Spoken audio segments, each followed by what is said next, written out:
Segredos, absolutamente tudo que uma equipe faz durante um final de semana de corrida. Nesse vídeo você vai conhecer os detalhes durante toda uma semana de trabalho, mas além disso vai conhecer também algumas entrevistas como o piloto de teste Ruud van Buren do simulador da Red Bull e todas as questões em detalhes que a equipe trabalha para preparar o carro para uma corrida. Muita informação nesse vídeo do Fórmula Brum.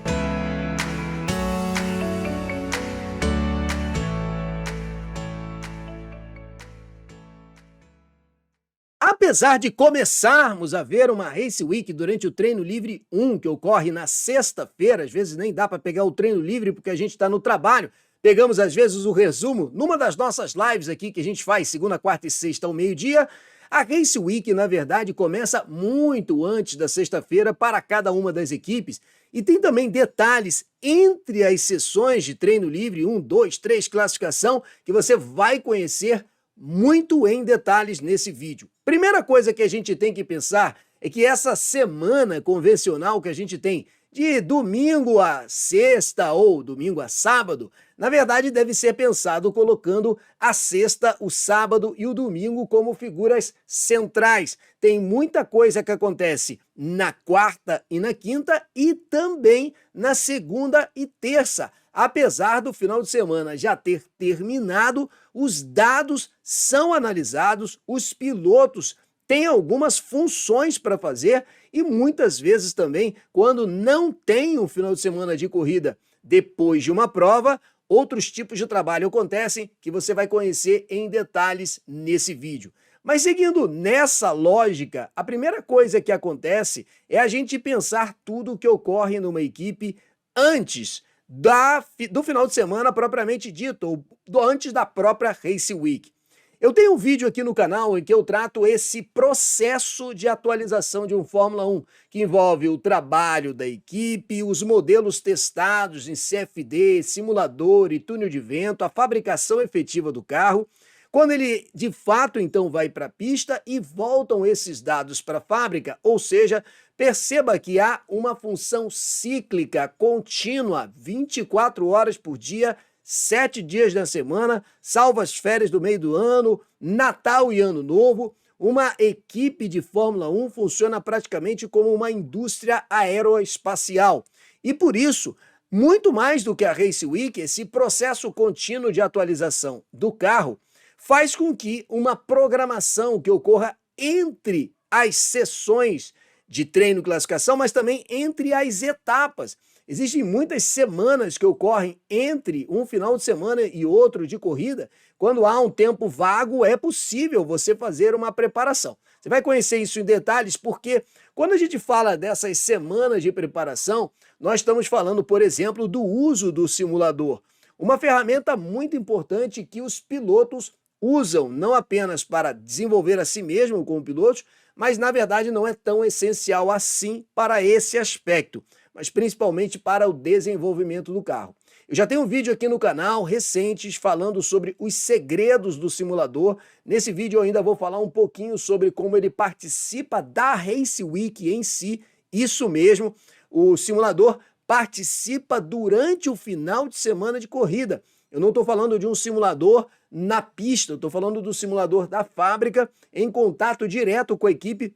Você vai conhecer os detalhes ainda nesse vídeo. Mas falando sobre essa questão, na fábrica, e eu peguei uma imagem antiga, porque é assim basicamente que se faz uma baia de trabalho nas equipes da Fórmula 1, é uma estrutura em que os mecânicos conseguem trabalhar em volta, bastante organizada, geralmente as equipes funcionam dessa forma, e também esse aqui que é o chamado teste de bancada de motores. Aqui, não sei se você está localizando muito bem, você tem um motor, só para você localizar, todos esses tubos são os tubos de escapamento. Então, isso aqui é um teste de bancada, por exemplo.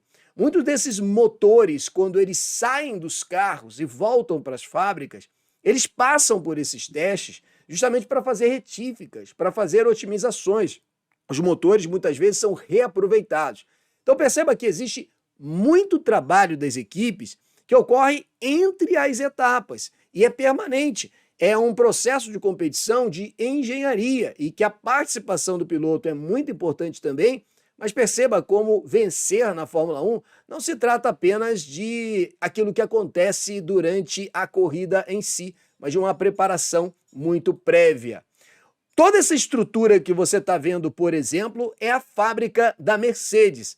Olha quantas máquinas de CNC, quantos equipamentos você tem para fabricar um simples carro da Fórmula 1. Lembra ou não lembra uma estrutura de uma indústria aeroespacial? É o que eu sempre falo aqui nas lives, segunda, quarta e sexta ao meio-dia, sobre o complexo que é vencer na Fórmula 1 do ponto de vista de engenharia. Não é apenas sobre o piloto, mas principalmente sobre o carro, automobilismo, e essa estrutura é fundamental. As equipes também fazem muitos treinos de pit stop. Estou pegando uma imagem antiga, você pode reparar que isso aqui é um simulacro de como seria o pit stop de uma equipe na Fórmula 1, tanto que você inclusive coloca um piloto simulando na hora da troca.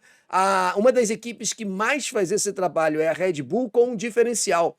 A Red Bull possui uma estrutura que o carro chega em velocidade similar ao que acontece na pista de corrida e estuda-se que esse é um dos fatores que faz com que a Red Bull seja uma das melhores no quesito de pit stop. Dentre outras questões, não é o tema desse vídeo, pode ser até um tema de um outro vídeo, mas é interessante da gente pensar sobre essa realidade. Mas falando nesse complexo trabalho que acontece na fábrica, é muito importante a gente ir por sessões que ocorrem antes da Race Week. A primeira delas ocorre quando, na quarta-feira, os mecânicos e engenheiros e a equipe de boxe fazem a montagem dos carros. Isso porque eles vão passar ainda por um escrutínio da FIA, que é algo que eu sempre falo nas lives aqui no canal. Vira e mexe tem essas polêmicas de que há roubo, falcatrua, mas isso é um documento aferível, pode inclusive ter a presença de representantes das equipes rivais.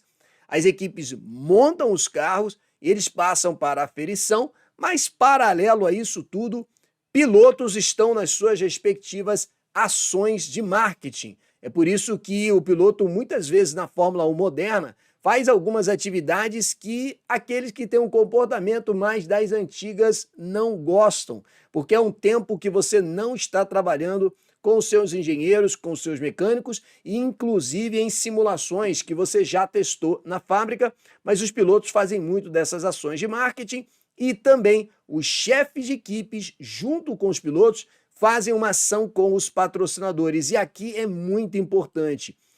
Trabalhar com o patrocinador é uma função essencial do automobilismo desde o kart. É importante que o piloto entenda que automobilismo, sendo um esporte não apenas caro, mas que envolve dinheiro para você progredir evoluindo e que não para esse desenvolvimento, como você viu a estrutura das fábricas, trabalhar com os patrocinadores nas ações de marketing é algo fundamental e geralmente na quarta-feira isso fica reservado para esse tipo de sessão. Toda essa montagem dos carros é feito pensando no setup prévio que foi feito no simulador, nos dados de fábrica, em tudo aquilo que a equipe trabalhou anteriormente, antes de chegar no final de semana, e muitas vezes você encontra os pilotos mencionando isso nas entrevistas, que eles já tinham descoberto que nessa pista seria difícil. Como é que eles têm essa informação? Porque os times chegam com um setup prévio para o final de semana e preparam o carro em cima disso. O treino livre 1, portanto, será a sessão em que eles vão avaliar se isso vai acontecer exatamente conforme eles pensaram. Porém, antes de chegar na sexta-feira do treino livre 1, mecânicos e engenheiros têm que passar por um escrutínio da FIA e também fazer o treino de pit stop. Geralmente, então, nessa hora é que um fiscal de uma equipe rival pode participar desse escrutínio e fica impossível essa ideia que muita gente acredita de que possa ocorrer um roubo, porque é permitido para as equipes fazer um tipo de verificação e isso é emitido uma homologação de que o carro está legal para participar da prova. Feito também os treinos de pit stop, até para aquecer a equipe, pilotos participam do Media Day obrigatório e alguns também fazem o track walk.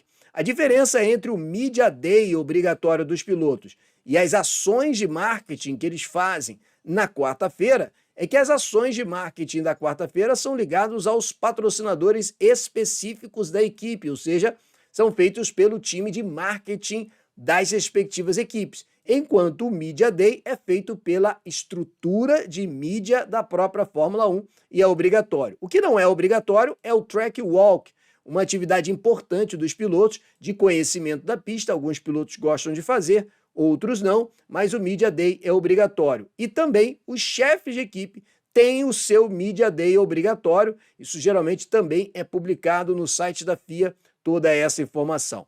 Chegamos então na sexta-feira e o trabalho começa com algumas reuniões e a primeira delas é o chamado briefing. Isso vai ser ao longo de todo o final de semana. Durante esse final de semana, a gente vai ver sempre briefing, debriefing, briefing, debriefing. Basicamente, uma reunião antes da sessão, depois da sessão. Isso ocorre o tempo todo, porque é análise de dados, é informação que vem tanto do carro da pista, do engenheiro, do piloto, da fábrica, muita informação girando para chegar à performance máxima e tudo começa, portanto, com esse briefing. Feito o briefing, que tem a participação da equipe de fábrica, aí então o time está preparado para colocar aquilo que foi feito na programação de fábrica e testar na primeira sessão. É interessante que algumas equipes, essa imagem é de 2021, se não me engano, você ainda tem Nikita Mazepin no time da Haas e Mick Schumacher, é você notar que basicamente a estrutura das equipes, por mais simples que seja, como é o caso da Haas, que era com notebooks, enquanto outras equipes são mais estruturadas, você tem basicamente isso. Piloto diante do piloto e o respectivo engenheiro diante do respectivo engenheiro e os chefes de equipe na ponta. É geralmente essa estrutura básica, repete-se isso de equipe para equipe. Essa é basicamente a estrutura que você vai ter durante esses briefing e debriefings, lógico, junto com a equipe de fábrica interligada. Então os times vão para o treino livre 1 e a gente começa a fazer a distinção entre o que acontece em cada sessão. Como eu já falei para vocês, antecipei algumas vezes nesse vídeo, o treino livre 1, ele serve basicamente para que você consiga entender se o setup prévio que você estudou na fábrica vai funcionar. Tem um diferencial em alguns pilotos. Max Verstappen, por exemplo, procura testar o setup no seu simulador particular. Eu já tenho vídeos aqui no canal que mostram essa realidade, esse mesmo que eu já citei aqui no vídeo, Segredos do Simulador. O engenheiro de performance do Max fala que praticamente essa é a razão pela qual ele muitas vezes chega num TL1 fazendo setores roxos, porque ele já treinou o setup anteriormente, mas, via de regra, os pilotos vão para o treino livre 1 para testar se o setup está funcionando. Se eles fizeram um bom trabalho de fábrica e realmente está funcionando no treino livre 1, ótimo, o caminho continua, mas se você descobrir que foi por um caminho mal nascido, a coisa começa a complicar e depois você tem o treino livre 2. A grande diferença entre o treino livre 2 e o treino livre 1 é que no treino livre 2, geralmente você confirma algumas poucas melhorias que você identificou no treino livre 1, mas essencialmente o treino livre 2 é voltado para a preparação do carro para o domingo de corrida. Geralmente porque ele ocorre durante o mesmo horário que a corrida acontecerá no domingo, portanto você tem a oportunidade de treinar o carro na mesma realidade de temperatura, clima que vai acontecer no domingo. E é por isso que no treino livre 2 se costuma fazer com mais ênfase o chamado ritmo de corrida. Você vê os pilotos fazendo setores amarelos, sem abrir o DRS, procurando entender o ritmo de corrida na mesma faixa de horário. Então essa é essencialmente a questão que eles fazem, aproveitando que o horário da corrida e o treino livre 2 ocorrem junto. E lembra que eu falei? Debriefing é uma reunião depois de todas essas sessões, ou seja, você vai pegar aquilo que houve planejado, ver o que aconteceu durante a sessão e fazer uma avaliação do que tem que acontecer. Pensa você que agora acabou a sessão e todo mundo pode ir para o seu hotel descansar e não fazer mais nada?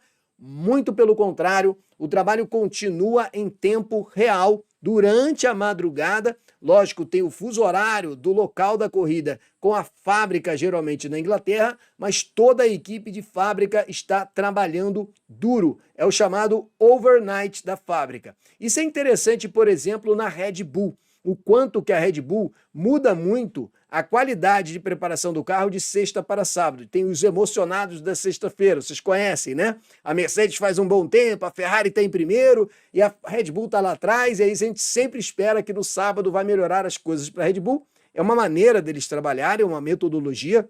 Geralmente eles utilizam o mapa de motor menos agressivo, e esse camarada que está na sua tela tem uma função importante, ele é o Ruud van Buren. E numa entrevista recente, que eu até postei em outro vídeo, ele fala do trabalho que ele faz no simulador em harmonia e contato direto com o Verstappen. Você vê que o Verstappen não apenas participa no simulador, mas mesmo no final de semana tem harmonia com o piloto de simulador, Ruud van Buren, que diz o seguinte: no meu trabalho como piloto do simulador da Red Bull, eu mantenho contato com o Max durante todo o final de semana de corrida, também com muitos engenheiros da equipe que estão lá. São 2 ou 3 horas de fuso horário na maioria das vezes, então, no simulador, Max ou os engenheiros da equipe podem me te pedir para acelerar algumas análises nos testes. Na pista, eles precisam esperar a hora do treino ou ainda levar meia hora para mudar o carro. No simulador, isso leva somente alguns minutos. Então, entenda, ele tão somente pode fazer o treino depois da sessão, como ele pode fazer simultaneamente a sessão, fazendo, por exemplo, ele um tipo de setup enquanto a equipe está fazendo outro setup, eles terem o conjunto desses dados, podem sugerir configurações diferentes do carro, ou seja, um trabalho muito preciso. E ele ainda continua dizendo o seguinte: Max às vezes sugere um setup diferente do que está no carro e trabalhamos trocando informações e pensando na mesma palavra importante, correlação. O simulador faz a mesma coisa que um carro real, porque isso é algo que você pode usar para desenvolver ao longo do ano, quando ninguém pode testar. Repare, desenvolver ao longo do ano. Diferente dos tempos das antigas que você tinha o teste de pista, o simulador funciona como um substituidor dessa realidade, permitindo o contínuo desenvolvimento que a gente vem falando durante todo esse vídeo. E o final de semana, então, é o trabalho do simulador. O Ruud van Buren não foi apenas piloto da Red Bull, ele já foi piloto de testes da McLaren, é um trabalho que ele faz com muita ênfase, ou seja, percebe como que o trabalho da Race Week é muito mais complexo do que a gente imagina. Portanto, depois desse overnight da fábrica, temos o briefing novamente, o briefing do sábado, e todos vão para o treino livre 3. Geralmente o treino livre 3 é responsável pela preparação do carro para a classificação. Mas em todo tempo também você está procurando certificar de tudo aquilo que foi feito no overnight se vai funcionar. Quanto mais você acertar lá na fábrica, quanto mais você estiver bem na correlação desde a fábrica com o setup, lógico que você vai chegar num final de semana já acertando o carro muito bem no treino livre 1, já fazendo o seu ritmo de corrida no treino livre 2 e preparando o carro para a classificação no treino livre 3. Seria o treino ideal. Muitas vezes isso não acontece, as equipes precisam acertar alguns dados, mas essencialmente é isso. Treino livre 2, testar o que você preparou na fábrica. Treino livre 2, ritmo de corrida, um pouco de volta rápida também. E o treino livre 3, a classificação. Já reparou que no treino livre 3, você muitas vezes vê que os pilotos saem com 20, 30 minutos da sessão? Às vezes a sessão com 1 hora de duração, 40 minutos, 30 minutos, os principais pilotos não foram para a pista, mas aqueles que têm mais dificuldade vão. Por quê? Porque o treino livre 3 realmente é mais voltado para a classificação, que é a sessão que vem agora, que geralmente também é uma sessão que acontece na mesma faixa de horário da corrida de domingo, às vezes mais, às vezes menos, mas basicamente na mesma sessão. De novo, uma outra informação importante: o início do parque fechado. O parque fechado, ele acontece quando o piloto sai para a primeira volta de classificação. E como é que funciona o parque fechado, que se inicia depois de passar no portãozinho lá para a primeira volta de classificação e termina na corrida. Ele funciona, na verdade, tem esse nome parque fechado, de parc fermé, do francês, né, parque fechado, porque antigamente os pilotos ficavam efetivamente num estacionamento, parque fechado, que ninguém podia tocar. Hoje em dia eles ficam dentro dos boxes com uma manta em cima, com o lacre da FIA, não pode mexer no carro, mas algumas coisas você pode mexer sim durante o parque fechado. Você pode fazer troca de vela de ignição, lubrificante, fluido de freio, pastilha de freio, disco de freio, pode fazer um ajuste de maior asa ou menos asa na asa frontal. Você pode trocar, inclusive, a asa traseira por uma de mesma homologação, por exemplo, se você quebrar num incidente durante a classificação. Isso é um tema para um outro vídeo, de repente, aqui no canal, mas durante o parque fechado, então as coisas estão definidas. Nem por isso você deixa de ter algumas outras atividades, como o debriefing e o overnight. Ora, por que você tem o debriefing e o overnight durante um período de parque fechado? Porque tudo o que aconteceu no final de semana e a classificação, onde você vai largar, vai definir agora essa reunião, aquilo que vai ser a estratégia de domingo. Mas lembre-se, uma coisa é você fazer o debriefing logo no calor do momento, outra é você pegar as informações de fábrica, por isso que você ainda tem um briefing no domingo de manhã, que é feito com todas essas informações analisadas de fábrica para finalmente definir a estratégia de corrida.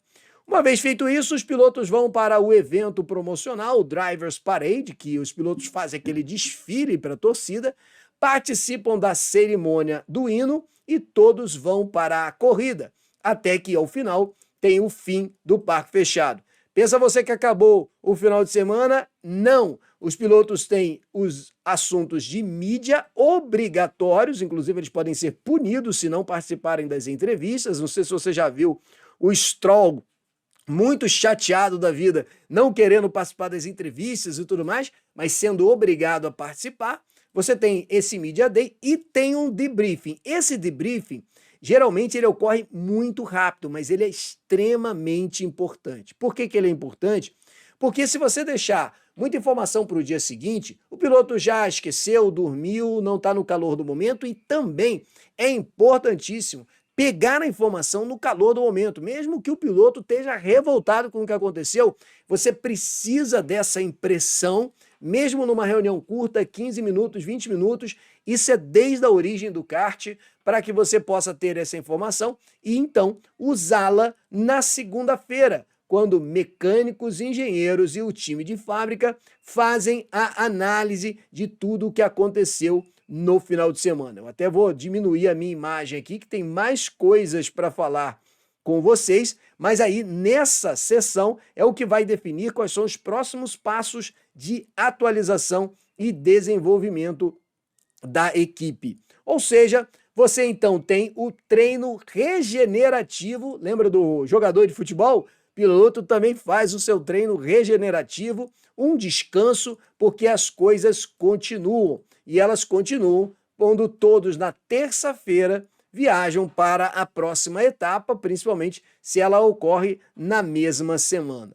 Você reparou, por exemplo, que eu pouco mencionei aqui nesse vídeo, há muitas das atividades que vão acontecer, por exemplo, numa semana que não tem corrida. Eu falei um pouco sobre isso lá no início do vídeo, mas tem muito trabalho que os pilotos fazem durante o meio entre um final de semana e outro, quando não tem corrida. Acontece que tem pilotos mais dedicados nesse sentido e pilotos menos dedicados nesse sentido, pilotos que a equipe obriga a participar e outros não. Enfim, aí você vê muito dos resultados que você acompanha na Fórmula 1. Gostou desse conteúdo? Eu vou deixar na sua tela um vídeo em que eu explico tudo sobre os segredos dos simuladores, uma ferramenta importante para a preparação dos pilotos nas corridas de Fórmula 1. Clica nesse vídeo, eu te assisto nele e você vai gostar com certeza desses segredos da Fórmula 1.